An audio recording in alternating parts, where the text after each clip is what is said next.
আজকের গল্পের নাম আলাদিনের চেরাগ ও তার দৈত্য। রাফি 9 বছরের এক কৌতূহলী ও দুঃসাহসী ছেলে। সে প্রতিদিন স্কুলের শেষে দাদুর পুরনো দোকানে ঘুরে বেড়ায়। সেখানে পুরনো বই, অদ্ভুত খেলনা আর নানান ধরনের অজানা জিনিসে ভরা। একদিন সে একটি ধুলো মাখা চেরাগ খুঁজে পায়। চেরাগটি দেখতে অদ্ভুত, যেন বহু বছর কেউ ছুঁয়েও দেখেনি। কৌতূহলবশত রাফি চেরাগটি ঘষে এবং সঙ্গে সঙ্গে এক বিশাল ধোঁয়ায় মেঘ থেকে বেরিয়ে আসে এক হাস্যকর, মোটা আর একটু ভোলমান দৈত্য। দৈত্যটি হাই তুলে বলে, আমি আলাদিনের দৈত্য, কিন্তু সমস্যা হচ্ছে আমার 3টা ইচ্ছে কেউ চুরি করে নিয়েছে। তাই তোমাকে আমি এখনোই কিছু দিতে পারছি না। রাফি অবাক, ইচ্ছে চুরি করেছে মানে? দৈত্য চোখ গুটিয়ে বলে, এক দুষ্টু জাদুকর জাকরান, সে আমার 3টা ইচ্ছা চুরি করে একটা রহস্যময় দুর্গে লুকিয়ে রেখেছে।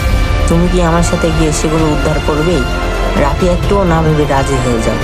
দৈত্য রাফিকে নিয়ে টাইম ট্রাভেলের মাধ্যমে চলে যায় বহু বছর পেছনে, আলাদিনের সময়কার মরুভূমিতে।